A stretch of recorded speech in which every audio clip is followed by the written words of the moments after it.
Hey y'all! So, welcome to another episode of the Barter Black podcast. I'm Adriana. I am your host for today, and I'm excited for you guys to join in.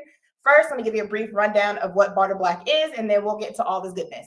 So, Barter Black is not just a podcast, it is a vibrant community dedicated to empowering Black entrepreneurs and creators. They believe in sharing stories, insights, and expertise to uplift each other in the world of Black entrepreneurship. If you have a unique story and a perspective to share or valuable insights into the world of business, we invite you to come host an episode right here on the Barter Black podcast. The link is in the show notes. It's your platform to shine, inspire, and educate others. Before we dive in today, I'd like for you guys to subscribe to Barter Black on YouTube. And if you are as excited as I am about all this good stuff I'm about to share with you guys, please take a moment to like and share this episode. And let's make sure everyone you know can benefit from all the amazing information we're about to dive into. So, with that being said, I am going to go ahead and get started. So, my name is Adriana. I am going to be talking about using organizational design strategies, organizational design and development to exit your business. So, hey, girl. Just a brief start. I always like to give a brief overview so you guys know what to expect. So, if y'all feel like I am going a little bit too fast, just comment, tell me, hey girls, calm it down a little bit so I can catch up. So today I'm going to be talking about versus organizational design. You'll see why in just a moment. Process development in business, and also really means to scale your business and exit, especially with standard operating procedures. So again, my name is Adriana. I'm a business process consultant. I help business owners, corporate leaders, organizations, whoever is in a leadership role. I help them streamline and document their operations so they can scale through team building and licensing. And also, too, if you happen to like anything that you see tonight, or you want to share any slides on social media, want to share it with somebody, I highly encourage that you do. But also, please make sure to give me credit, tag me, especially if you share it on social media. And yeah, this is supposed to be informative. This is not me telling you what to do in any way, shape, or form. This is information. Take what you want for it. And if it doesn't apply, let it fly.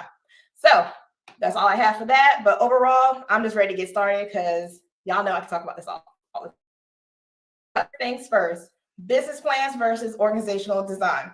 So the main thing you want to focus on here is, I don't want to take away from business plans. So let me just start by saying, business is still awesome. I still highly encourage that you have them. It is honestly or anything that you're doing. So business plans are still necessary. However, what I like for people to also focus on as well is organizational design.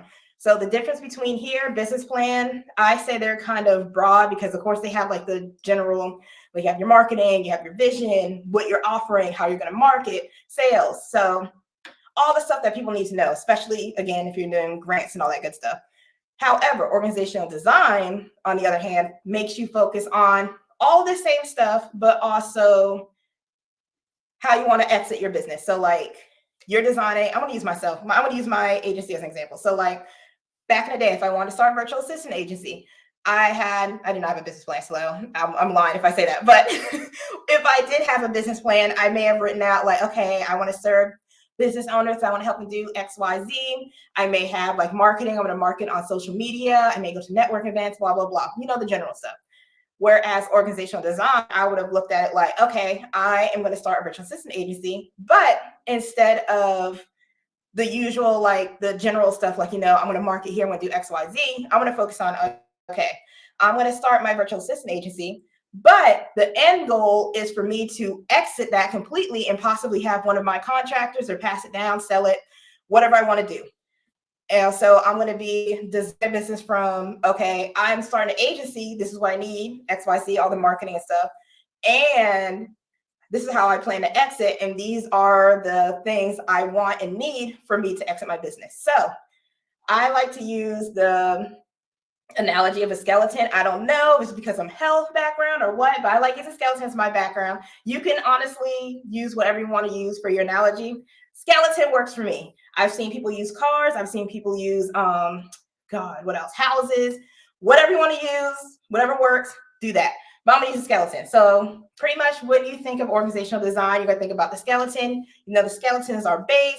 Don't even include any skin. We're not including organs. We're not including any of this stuff. Like, this is just strictly, what is the structure of the business going to be? So organizational design is just like, okay, again, I had an agency. I want to start an agency. Like, I want to turn into this model. So from there, I am going to go ahead and figure out what kind of people I want to run in my agency, what kind of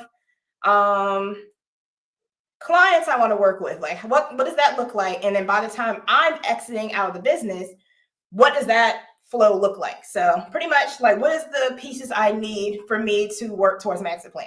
So overall, business plans, still awesome. Business plans, I see them, and yes, you're going to continuously update both, but business plans, I still see them as like the general aspect, which is why a lot of times people that have business plans, they still struggle with like organization and figuring out how they're going to exit their business and all that stuff, because it's not really designed.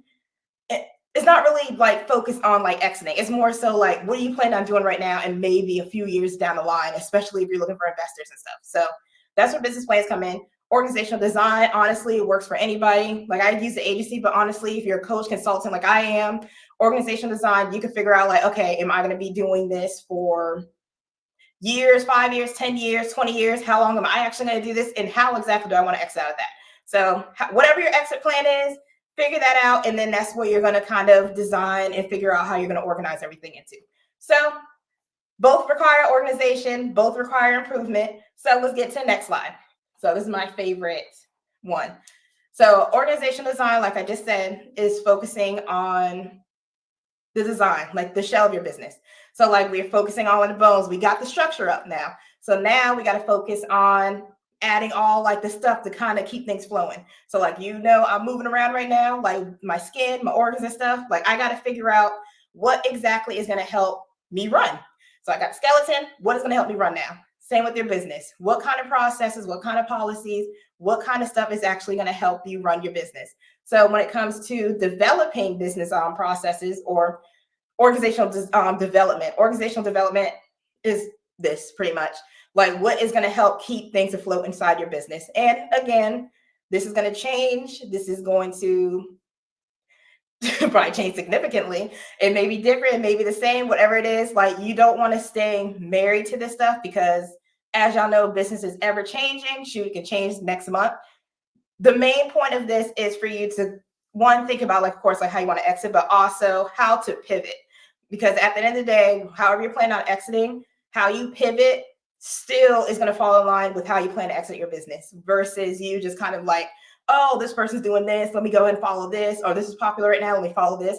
You're still staying in line with how you're exiting. So you're not really getting caught up with hopefully not, with everything going on. So back to this. So when it comes to developing your business, coming up with all the processes, policies, and stuff that support how you want to exercise your business. And when I say this, because this is something I like to like really drive home into, because processes, like I say processes a lot, and then when I say SOPs, standard operating procedures, there is a difference between the two. I didn't have it on this slide, but processes are the step-by-step way you achieve a task. So I like to say processes is kind of like your wish list. Like, yes, you can document your processes, you can write them out, you can use Chat GPT, whatever you want to do. It's still, to me, I count it as process development. And it's not really a true procedure, standard procedure, until you actually tested it out and you've been actively using it. So when it comes to doing standard operating procedure inside your business, you don't really need to do them. I'll get to more into that into like the next slide. But you don't need to do standard operating procedures until it's something that's a standard inside your business. So when I say that you're documenting processes, you're just documenting maybe like an idea of how you want things to flow, or maybe you're doing it currently, but you still need to go through like the steps to make sure it's improved. And if someone needs to duplicate it, you need to make sure it's set for them, because when you're documenting, you're not documenting just for yourself. You're documenting for the future person that's going to either take over you're selling to, or if you're selling by yourself, if something were to happen to you, someone still needs to be able to come in here and figure out what's going on inside your business. So that's what you're documenting for, not just for yourself. So you want to make sure that you include the step-by-step, but like, you don't want to focus so hard, like creating the standard operating procedure, like doing the videos and stuff, until, like, again, we talk about growing and scaling and stuff. And I'll talk about that in a minute. So like I just said, like make sure it fits into your scaling and exit plan. And I did write down. I forgot. So processes, like you don't have to do, again, standard operating procedures until you've actually tested it out. And then of course, documentation. When I say process documentation, this can look like as simple as task lists, little notes. I like using pen and paper and transferring into a Google document. And even when I do a Google document, it's still like little notes like, okay, I'm doing, like I'm talking to you guys right now. What is the flow? Is that going to look like? How is that going to look? I'm going to write maybe like little bullet points. I'm not going to write the full, I am going to log into StreamYard. I am going to stream into LinkedIn. If I am doing this on a continuous basis, then I'll write out all the steps. And that's what I'm going to have someone else duplicate in case I hire somebody to help me take over. But for the time being, little bullet lists, like I'm doing this. I want to promote this. I want to do whatever with that and call it a day. Like documenting, you're strictly just writing things down. So if like one of my kids came in or my husband came in, I had to like fix something, they could come in, they can see the bullet list. They know my language. So yeah, they know what to do. But overall, documentation does not need to be hard, like strictly however you can focus on, whatever process that you have, like with documenting stuff or writing things down. If it's notebook and pen, cool, transfer it to a digital document. If you already use digital devices, cool, find a common place you want to have all this stuff in and keep it going. So there's that. All right. So when it comes to moving forward in business, so not everyone really needs standard operating procedures. And I know it's kind of like a hot take, so to speak, but honestly, you don't need standard operating procedures unless your exit plan requires someone else to duplicate what you have. So like if you're like me and maybe you don't want to grow, like I'm a consultant. So, or if you're a coach or something, you just like, I only want to do the business. Like I don't want anyone else inside of it, blah, blah, blah. Like I want this stuff to end with me. Cool. Still document your stuff. You don't have to worry about standard operating procedures and call it a day. Now, if you are somebody that is like, okay, I do want to grow, I do want a big team, or another thing I usually help people with is licensing. If you want to sell, like what you do, like let's say you're having like real good success with your clients and other people are looking at that, like, how are you doing XYZ with your clients, blah, blah, blah. You can package up what you're selling. I mean, not selling, package up what you're doing with your clients, sell it to the next person so they can have the success and they can duplicate what you're doing. So everyone wins. So you can scale through team building and licensing. And of course, there's franchising too, but I don't really talk about that as often. But honestly, there's little things you got to worry about. Talk to a lawyer about that. All right. So first, growth and scaling. This gets used so wrong a lot on social media. And I know it's not like an on purpose thing, but when it comes to growing and scaling, I like to call growth as more. So like growth means you're getting more. So like you get more clients, you get more money, you may be getting more, maybe more people. If you're building through team building, maybe you're getting more team members, you're getting more software because you have more team members, you're getting more money, you're getting all this stuff. So you're getting more. But the thing with growth, oftentimes it's met with what we call a growth wall.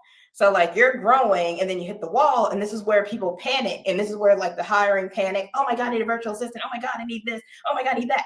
So this is where the growth wall tends to happen a lot because we focus on the growth versus strategically. Like how can I grow strategically, right?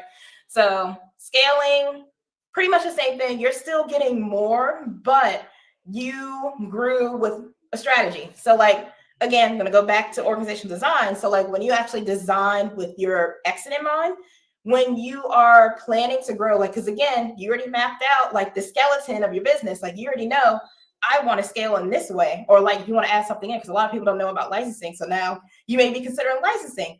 Either way, you jot that down, how that process looks like, and you start building policies and processes that work towards that. So when it comes to scaling, so let's say, I'm gonna use my virtual assistant agency again as an example back in the day. If I did things the right way, anyway. So like I started as a virtual assistant. I knew that people were coming to me for like social media and all this stuff, or like I should have looked at like the most popular service that was going on during that time. So I'm like, people are really reaching out to me social media. I think next I'm going to scale through team building. Like, let me find somebody that knows how to do social media. But before I did that route, what I should have done is figure out like, okay, what if I'm going to hire somebody for social media, what exactly do I need this person for? What kind of processes are they going to need? what kind of environment do I want to bring them into? Because I'm having a team. I still want to have like a good culture and everything inside the company.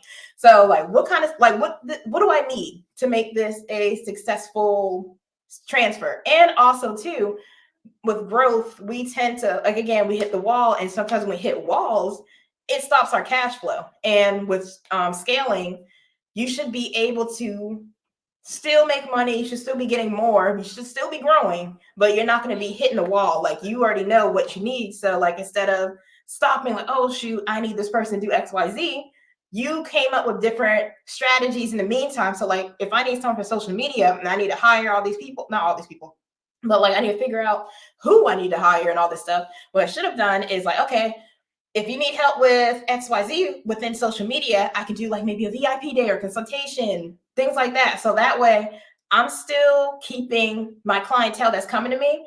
I'm not burning myself out because like I'm still bringing in money. Like things are still growing, but like I'm doing it under my own terms instead of like bring them on as like a full month by month client. Maybe I'm bringing it on for like maybe like one day or something. So like scaling looks like different find your clients with the same needs. It may not be the exact needs, but like they're getting their needs met.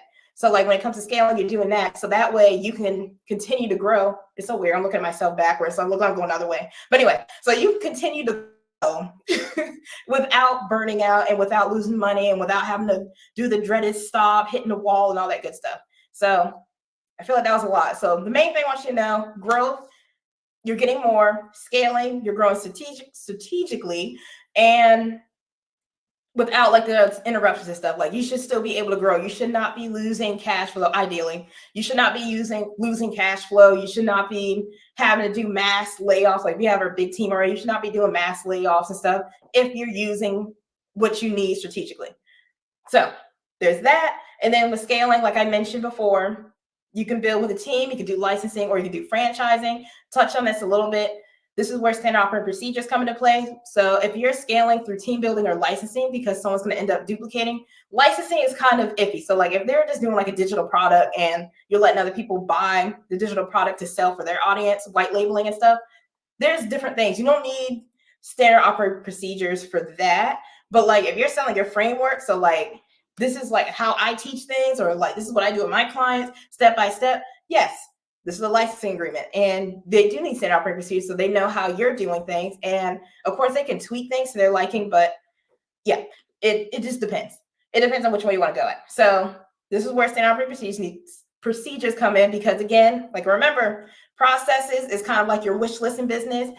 It's just kind of is what am I getting at?